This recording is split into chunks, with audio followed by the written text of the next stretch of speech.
Okay, and we are actually live now. Welcome to Little House on the Prairie. Oh, this is outstanding. It is outstanding. Y'all are the best.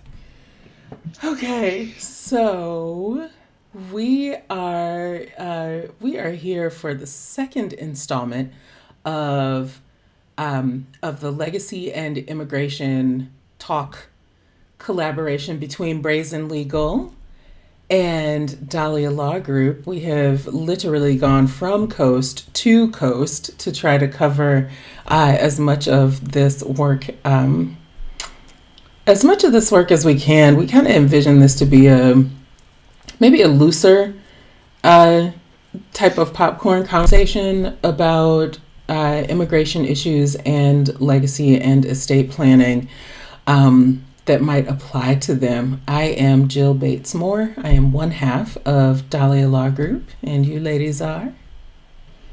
I am Bianca Jordan. I am from Brazen Legal.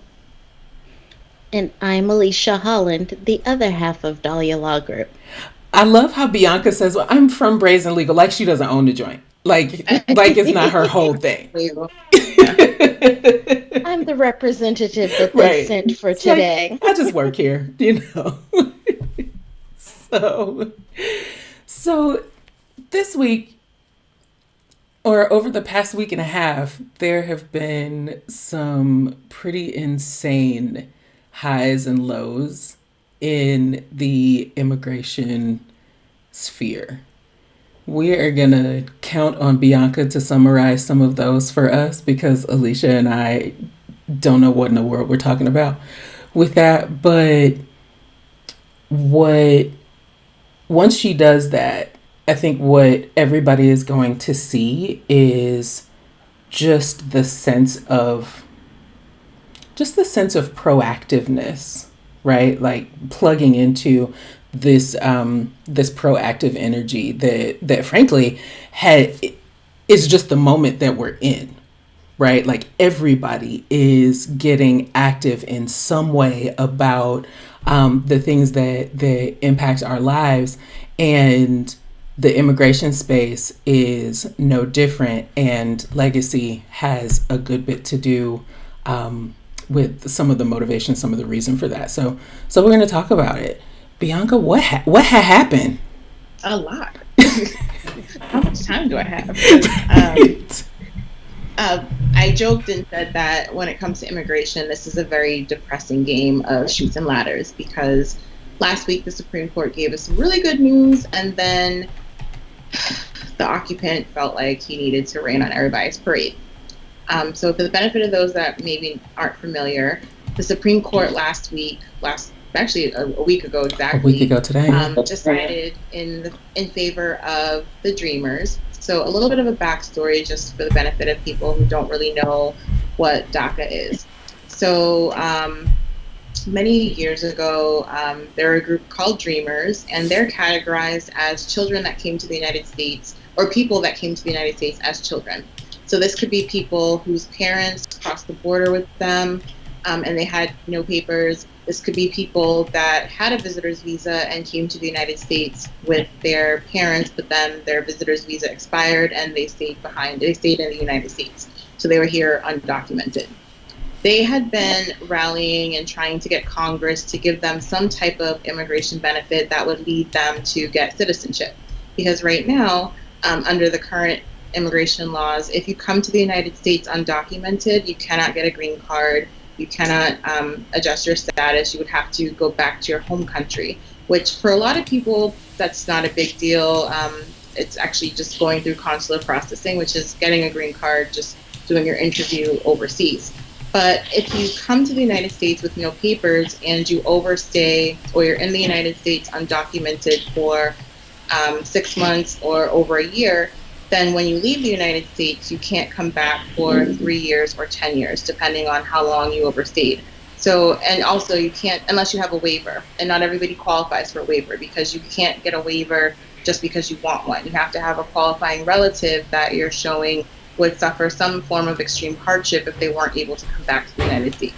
So the Dreamers were lobbying Congress to try to get some sort of legislation that would enable them to have a path to citizenship, or getting a green card or some type of legal status without their having to go outside of the United States and possibly be barred from ever coming back. So one thing that happened was President Obama ended up having a provisional unlawful presence waiver created, so that would enable people whose only ground of inadmissibility was the fact that they had no status, or they overstayed a visa and were in the country illegally for more than a year, or maybe they came here unlawfully to begin with. Once you get that waiver, you can go overseas to your embassy, get your green card, and be able to come back and not have to wait that 3 to 10 years.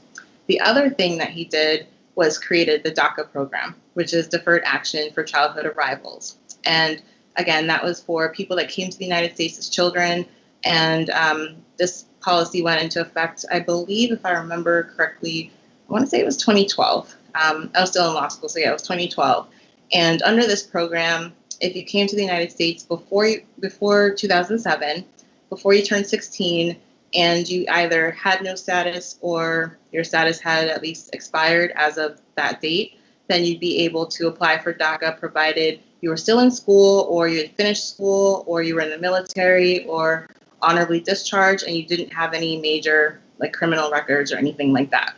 So that went into effect 2012, which was great for a lot of these people who they've been in this country their whole lives. It's the only country they know. They were able to get DACA. And under DACA, it's Deferred Action for Childhood Arrivals. The deferred action being you're not going to get deported for whatever period of time that your action is deferred. So in this case for DACA, it was 2 years. So for 2 years, you had protection from deportation, and you also were able to apply for a work card so that you can at least work in this country legally, have lawful status. And at first, you were also able to apply for something called advanced parole, which would enable you to travel back to your home country and come back. And that was really important, especially for people that came in the country illegally in the first place, because now they had that lawful entry that would now enable them to adjust their status to get a green card and eventually become U.S. citizens. So in 2014, President Obama decided he wanted to expand this program. So initially, the first program was you had to be here before 2007. Under the expansion, he said that anybody who was here in the United States before 2010 could apply. So that opened it up to more people. Additionally, he expanded it to enable deferred action for parents of people that were either green card holders or U.S. citizens. As you can imagine, the Republicans, conservatives lost their minds over this. They were like, nope, we're not having it. What Obama is doing is illegal. This is not okay. He's trying to extend an immigration benefit to people that should not have it. So Texas and about 26 other states decided to sue in federal court to try to get an injunction on DAPA. And they succeeded. And then over the years, long story short, it's just been going back and forth through different federal courts. Some federal courts were enjoining it.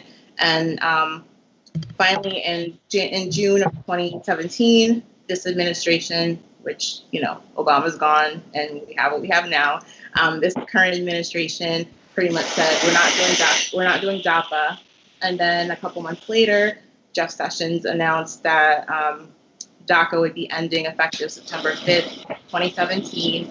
And they just said everybody has until October 5th, 2017 to apply and renew your DACA, and that's it. And so as you can imagine, that was not really, you didn't give a lot of people notice. You pretty much said, we're doing this, and that's it. So over the past couple of years, it's been going back and forth through federal court, and it made its way up to the Supreme Court because the way in which this administration went about ending DACA was unlawful. So you can't just end something or create a law. Hold on one second, Bianca. Something is happening sound-wise, and I'm not sure if is there... Can you move your microphone? Because I really don't want people to miss this part. This is super important. Can you hear me? Okay. Okay, try again for me. Okay. Can you hear me okay? Yep. Okay. All right. I still kind of hear a little something, but I don't know if it's me or I don't know. But so basically, when you want to either enact a law or change something, you have to show why you're doing it. You can't just say, I want to end DACA because I feel like it. And it has to go through the Administrative Procedures Act, which is basically a law that governs how laws and regulations have to be made. They have to go through a comment period, typically, which could be 30 days, 60 days, what have you, where the public gets an opportunity to voice their opinions on the proposal. And so when DACA went into effect, Obama did that. President Obama went through the proper channels. He didn't for DAPA. I'm not really sure why. Maybe he figured since DACA was already approved through that process, maybe, and he was just expanding it, that maybe he felt like he didn't need to. But for whatever reason, he didn't go through those proper channels before. So the Supreme Court, with the DACA case, needed to basically determine whether they even had jurisdiction to review something that the president wanted to end, and if so, was the ending of DACA lawful? And the Supreme Court decided that it does have jurisdiction to review a decision from the executive office, and also that it violated the APA, which is the Administrative Procedures Act, because they just ended DACA, didn't really consider possibly, keeping some parts of it. They kind of just ended it with no rationale whatsoever. We have like 800,000 people with DACA right now. The financial impact alone would be devastating if all 800,000 of these people had to just up and leave. A lot of them are working. They're working lawfully in this country, contributing to Medicare and Social Security. A lot of people with DACA were doctors on the front lines helping us with COVID. You can't just kick these 800,000 people out. And so the Supreme Court on Thursday said that you can't do that. And at least for now, DACA is safe. So this, just for my edification, and also, y'all like what I did there? I try to use one 50-cent word a day. And that was it. I blew my whole big word budget on the one word. But yeah, just for my information, and also for anybody watching who might have the same question, my ears perked up when you said that when the protections of DACA, when that umbrella of DACA was expanded to include folks to basically extend the time period from 2007 to 2010, so an additional 3 years of eligibility, and then to also cover the parents of people who arrived in the U.S. as children and so would be protected by DACA. That seems huge. And also this Supreme Court ruling that, I know I'm talking with my hands, but that's who I am. But this Supreme Court ruling that says basically the presidential administration cannot simply end DACA in this particular way, and so DACA remains intact. Is it the extended DACA that includes 2010 and includes the parents that is protected, or what are the parameters of the protection right now? It's the original DACA, so Okay. Not including parents, not including people up to 2010, because this administration ended that in June of 2017. They said we're not even going to do that. Okay. So the other thing that's important to understand is that these were done by executive order, Mhm. so it's not Congress acting, because God forbid Congress do what we elected them to do. So everything that has to be done is at least under the Obama administration, it had to be done under executive order, because they made it clear to him on day one that they weren't going to cooperate with him. So he had no choice but to do something on immigration through an executive order. Okay. So 800,000 people who have qualified for some iteration of DACA. Is that 800,000 number including their families, you think? Does that estimate include the families that are impacted, or just the people, just the childhood arrivals folks who arrived as children themselves? So that's what's tough. So people with DACA numbers have ranged from low 700s to 800, over 800,000. And I think the new number of 800,000 is people that now qualify for DACA. So in order to get DACA before, you had to be at least 16 years old. So there are a lot of people that weren't 16 in 2012 that now, or, like maybe they just now turned 16 and now they can qualify for DACA once USCIS does what they're supposed to, as far as starting to accept new applications. So what the Supreme Court upheld is the original form of DACA that existed before September 5th, 2017, which allowed people to file renewal applications for DACA as well as new applications for DACA and for advanced parole so they can travel, have a lawful entry when they come back, and possibly be able to adjust their status if they're now like married to a U.S. citizen, for example. Okay. I guess I'm just sitting here marveling at how many people this impacts. And the reason I asked the question about whether the 800,000 was individuals or if it included their families, because if 800,000 just represents the individuals, then we are talking about millions of people. Yes.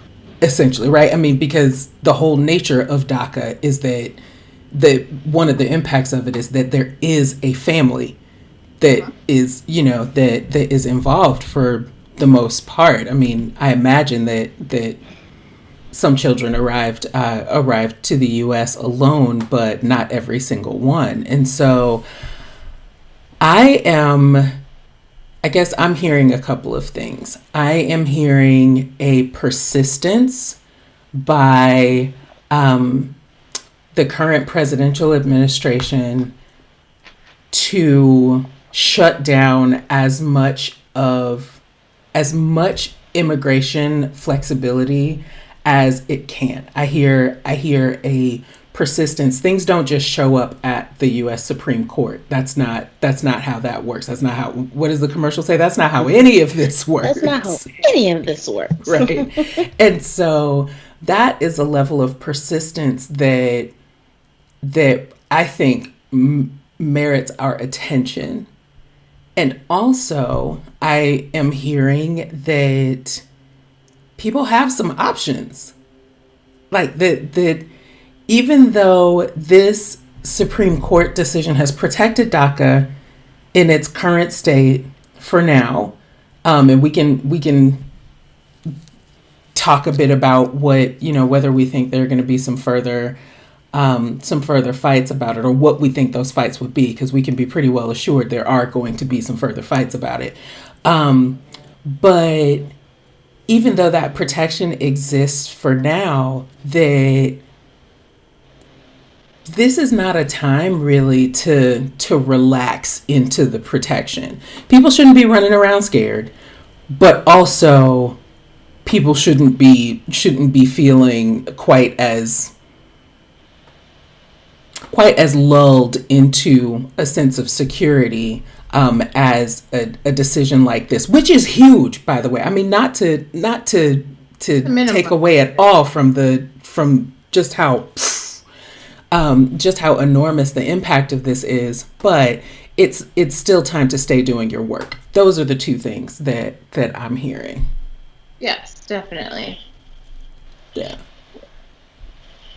Alicia, you look like you're about to say something. No, I was thinking the same thing that you were saying but you said it much more educated sounded. So what I heard was that this is a tarp on the hole on the roof, not a new roof in place. So we bought some time, but this is not the solution fix, that we don't have to deal with this again for many, many years. Right. And so what it leads me to thinking is, now that we know there is still work to be done, that this is not the end, empowering people so that they know what is the work that we do now when we're in this stage, that we've got some breathing room. So now what do we do? Yeah. Yeah. And I think That's still also up in the air as well. I don't know if either of you saw the announcement or the response that USCIS put out. I think they did it on Friday in response to the Supreme Court decision. And I'll summarize it. They pretty much were like, the Supreme Court doesn't know what they're talking about, and we're not really going to follow it. And last I checked, I mean, I could be wrong. It's been a while since I did con law.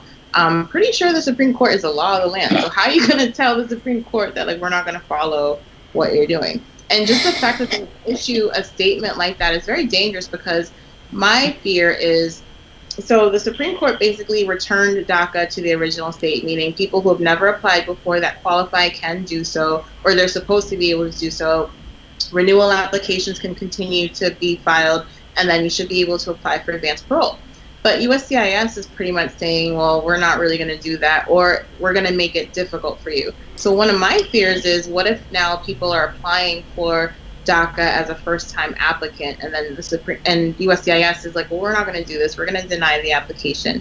And that's going to put the client, my client, in a position where if they really want their DACA, we're going to have to sue the government. We're going to file a writ of mandamus to sue the government to, force them to do their job. And those can be very expensive. Those can be thousands of dollars. A DACA application already you can't file a fee waiver for, so it's $495, I believe, to do a DACA application, which really isn't as much, but it could still be cost prohibitive for people depending on family size and income and what have you. It's a lot of money if you don't have it. Exactly. So the thought of possibly having to spend thousands of dollars to force the government to do what they're supposed to be doing already might be very daunting. And a lot of people also feel like, well, I don't want to sue the government. I don't want to ruffle any feathers. I don't want them to, deny my application. But if the Supreme Court of the United States says that you can do something and they don't want to let you, you have to fight for your rights. We can't just let that stand. Yeah, it sounds like, statements like that are sort of a blunt attempt to, to discourage people, right? For that, for that very reason. I think that's probably one of many, but at least a fair reading of that type of statement. So, Alicia, I want to talk to you a little bit about I guess I'll just cast myself in the role of moderator since why not? But are you gonna ask me why my eyebrows just stay permanently on the up when Bianca is telling us these things? Listen, I won't ask you that if you don't ask me why I didn't wash my hair. You have to watch our live stream from yesterday in order for that to make sense. Sorry. I'm reflecting on the conversation that the three of us were having before we came on the live stream. I am reflecting anew on the summary that Bianca just gave us about just sort of the history and the context, sort of putting us into context right now. And I am feeling a real sense of urgency around the work that we do, which is legacy and estate planning work. And I'm wondering from you, what do you see as some of the legacy issues here? Legacy being the goals of family, sort of the reason why we're here, and the reason that we do what we do, and the stories that we want to tell with our lives. And yeah, I'm thinking about how does this go together? Because it really feels like a sticky moment for both immigration and legacy and estate planning. And I'm really interested in your thoughts about that. Yeah, I kind of see it as, right now the image that's coming to mind for me is of a capital letter Y. And so it really does feel like if you are in a position of trying to build legacy for your family, you are in this moment of immigration, if that's also part of your family legacy, you are trying to figure out, how do I go down the path of two of the upper legs of that Y at the same time? How do I even accomplish that? Or how do I even pick which one to focus on? Because you're really trying to focus on building your legacy and family story here. That is why you are here.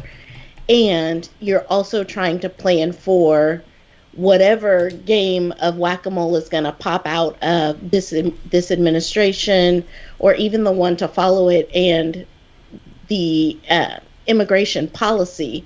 That one of the tragic things, I think Bianca said it, of we got a Congress that's not doing their job, and so leaving us with an executive that's just kind of doing stuff, but it's all just post-it notes on the wall. And so somebody can run by and snatch it off, or the adhesive can just wear off and it just fades away. And so you're trying to say, how do I build a house where my wall is made out of post-it notes, basically?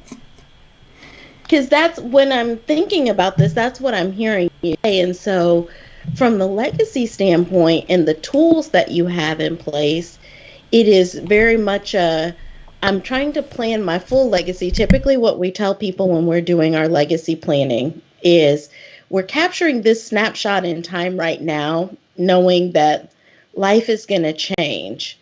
But when you layer on these immigration pieces that are just so hostile, that it's capturing this snapshot in time, but also having to give a view of what does that look like if I'm not in a position to make those changes, not because I've passed away or even because I'm incapacitated, but because some of these immigration issues have popped up. And so this is the plan that I need to execute right now. Yeah. What if I get deported? Yeah. What if, because we know that the forces that oppose some of these immigration policies will continue to oppose them, right?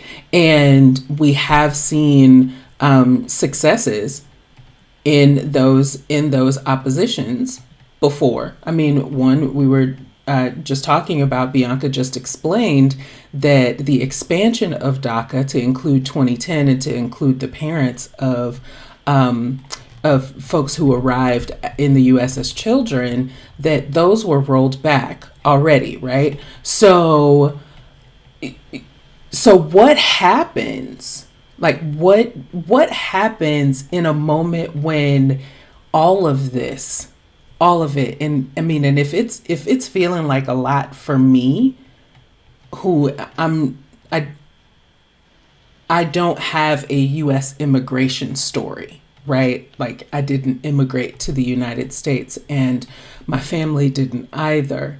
And so if that can feel like a lot to me, how must that feel? I'm genuinely wondering, how must that feel to somebody who is trying to process all of this? And one of the concerns that I have is about a feeling of powerlessness, because if people are feeling disempowered, then sometimes that can lead to just not acting. And I'm here to say that there are things that you can do. Definitely. These policies can be as crazy as as these forces will allow them to be, but we don't live our lives in the galley of the U.S. Supreme Court. We do not live our lives in the audience or of the Congress or in a congressional chamber. We don't live our lives in the anteroom to the Oval Office. We live our lives every single day in our homes, with our children, in our workplaces. And those are the things that we absolutely can impact. And so while it may require sort of that Y-shaped attention that Alicia was talking about, it absolutely can be done. So I guess if there was a word to take away from this particular conversation, it seems to me that there are two. One word is encouragement, right? That the U.S. Supreme Court decision is a big deal, and there is reason to be encouraged by that. But the other word is proactiveness. That U.S. Supreme Court decision didn't solve it all. One of the things that it said was, well, opponents of DACA, we're not going to shut down DACA. Okay, so that's the holding of the decision. But part of the reason we're not going to shut down DACA is because you didn't approach the shutdown in the right way. So that leaves open the possibility that if you approach the shutdown of DACA from a different angle, you might land it next time, right? So now is not the time to sit back. So Bianca has some things that if there are maybe like your top 2 or 3 things that people can be focusing on from an immigration perspective right now, that would really be useful for people to know. Alicia, if you want to handle it from our side and maybe talk about the top couple of 2 or 3 things that people can be thinking about right now to exercise their power on to really to plan and provide for themselves. And we can talk about more specifics of these things in future conversations. But I would really love for people to walk away from this conversation feeling encouraged and feeling motivated to be proactive. And so I'd like to give them some ideas to do that with. Mm-hmm. Yeah, so definitely from an immigration perspective, last week, DACA, great victory, but as we saw with this week, he issued an expansion of the April executive order where he imposed more restrictions. So attacking people from a business side. So certain people won't be able to come into the United States with business visas, and nor will their family members. So typically, for example, if you're coming into the U.S. with an H-1B visa, your spouse and children may be able to get visas to come here as well. So he just shut that down. So while DACA is a victory, just be on the lookout for worse immigration policy to come. But don't let that discourage you. If you're in the United States, you have more options than you think. If you have DACA right now, renew it. You can still do that. I would do that ASAP because we don't know when they're going to try to end it again. They're going to try. Probably not before the election. It has too much stuff to deal with. We don't think that's going to happen. But if you have DACA, renew your status. If you have a green card, think about applying for U.S. citizenship. If you had your green card for 5 years, or you're married to a U.S. citizen and you had your green card for 3 years, definitely, get a move on it, apply for U.S. citizenship, because certain relatives of yours aren't impacted by the executive order if you're U.S. citizen. Also, just start the process, even if you have a green card. Right now, if you have a green card, you're limited in who you can file for unless your spouse or child is in the United States. But still, start that application process anyway. File the I-130 because it's going to take a while to get approved anyway. And what you don't want to do is wait until the executive order ends and then you want to get the ball rolling. Right now, the executive order is going to last until at least December 31st. And I say at least because in the executive order, it says it can be renewed as necessary. So we have a feeling that if he wins in November, he'll continue this executive order to continue. Although, lost my train of thought. That's weird. But to expand it beyond December 31st, possibly if he wins the election. He said that he would. Whereas Biden has said that if he wins, he already has plans on day one to implement some immigration changes, some rollbacks, and to introduce legislation that would help people with DACA and TPS. So, even though a lot of bad is happening, like I don't scare easy. All he did was add more obstacles, but it's still very much possible to, secure your immigration status in the U.S. So you just have to want to do something about it. And I know that it can be very scary and overwhelming, and we do have a tendency when we have too much to think about, we just don't do anything. But now is not the time to just sit back and not do anything, because he's literally changing immigration policy day by day, week by week. There's changes to asylum happening. There's changes to work hard happening. So while the immigration laws and policy are, favorable, or as favorable as they're going to get under this administration, like don't waste any more time. Just get a move on your immigration case. Got it. So I've been, as you were talking, I was adding notes for the live stream that will hopefully show up for viewers as text on the bottom of their screen, but because, Internet Granny is still learning to internet, I'm not sure if it will, but I heard tip number 1 from Bianca: if you have DACA now, renew it. Do that. Tip number 2: if you have a green card, or if you are otherwise eligible to apply for U.S. citizenship, do that. Do that. These are now things to do. It's not like, running around with your hair on fire, emergency things to do, but doing that now sets you up to have more options in the future as efforts continue to restrict some of these immigration protections. So Alicia's gonna give us some top two ideas for some of the things that folks can do from the legacy and estate planning perspective. Excuse me. Yeah, I think the top 2 from the legacy and estate planning perspective would be to think about the people that are a part of your legacy that you are trying to protect. And I'm thinking of this in an emergency toolkit sort of a way until you can get the rest of the plan. Because absolutely, it is no secret, since this is what I do, I want you to get your whole plan done. Right. And get the whole thing done. And the realities are, particularly when you're dealing with this scenario where, like Bianca said, things are changing on the fly, as it seems, with immigration policy, that there are some things that you can do more immediately and quickly as part of that planning. So the first one is protect the babies.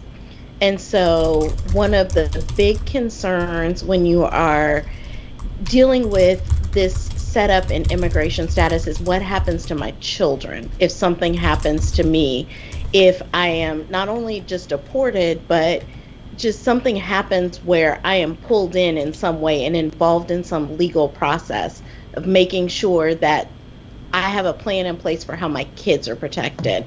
And so there are documents that you can do called nomination of guardian, so that you can pick who you would want to step into that role. You can have that paper in place and have it just on file with the person that you want to do that job, so that they have the legal paperwork that they would need to, as quickly as possible, gain legal guardianship of your children if that were necessary.